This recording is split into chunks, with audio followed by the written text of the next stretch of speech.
Moment of inertia of a ring exactly क्या होता है उसके बारे में आपने सुना होगा, आज करके देखते हैं। देखिए इसका जो एक्सिस है मैंने इसके प्लेन के ऊपर परपेंडिकुलर रखा है, उसके बीच में से पास करा है, इसके सेंटर में से।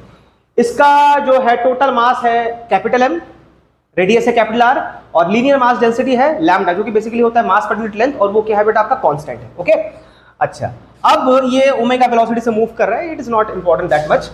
अब देखिए लैम्डा का मतलब क्या होता है बेटा, मास पर यूनिट लेंथ। लेंथ माने इसका पूरा ये लेंथ, बेसिकली क्या होता है सर्कमफरेंस होता है, तो उसको आप लिख सकते हो 2 पाई आर।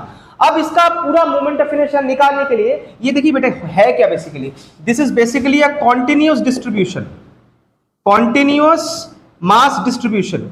अगर ये डिस्क्रीट मास डिस्ट्रीब्यूशन होता तो दिक्कत नहीं करता, कंटिन्यूअस में थोड़ा दिक्कत करता। तो हम क्या करेंगे, एक छोटा सा लाइन एलिमेंट लेंगे dx, जिसका मास है dm।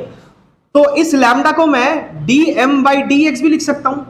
अगर मान लीजिए लैम्डा आपका कांस्टेंट नहीं होता फिर मैं नहीं कर सकता, लेकिन अगर लैम्डा कांस्टेंट है तो अगर मैं बड़े मास को बड़े लेंथ से डिवाइड कर रहा हूं तो छोटे मास को छोटे लेंथ से भी कर सकता हूं, उनका प्रोपोर्शन सेम है, लैम्डा इज कांस्टेंट। अब आपका dm क्या आ गया बेटा, ये छोटा सा जो आपका पोर्शन था, उसका लाइन एलिमेंट जो था, उसका आपको छोटा सा मास मिल गया, विच इज dm। ओके अब इस छोटे से ये काइंड ऑफ एक डिस्क्रीट पार्टिकल की तरह है, it is a discrete particle जिसका डिस्टेंस कितना है, सेंटर से r है, तो इसका छोटा सा मोमेंट ऑफ इनर्शिया क्या आएगा, मास और उसके डिस्टेंस का स्क्वायर। अब ये मास का वैल्यू क्या है बेटा, m 2 पाई r dx। एक r से एक r काट दीजिए, ये एक छोटे से इस पार्टिकल का, इस लाइन एलिमेंट का आपका क्या है मोमेंट ऑफ इनर्शिया। टोटल का कितना आएगा, इंडिकेट कर दीजिए। अगर आप इंडिकेट कर देंगे तो यहाँ पे m r और यहाँ पे 2 पाई, ये बाहर आ जाएगा कांस्टेंट के चलते। और ये dx कहां से कहां वेरी करेगा बेटा, 0 से लेके 2 पाई r। इसका पूरा लेंथ क्या हो सकता है, 2 पाई r सर्कमफ्रेंस। d और d इंटीग्रेशन आपका कट जाएगा, डेरिवेटिव का ये कट जाएगा, तो आपका आ जाएगा x, जो कि कहां से कहां वेरी कर रहा है, 0 से लेके 2 पाई r।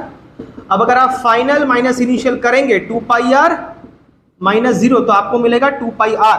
2 पाई कटा तो आपको मिला mr square. This is the movement of inertia of a circular ring, ठीक है, जिसका एक्सिस जो है सेंटर में से पास कर रहा है, उसके प्लेन के ऊपर परपेंडिकुलर है।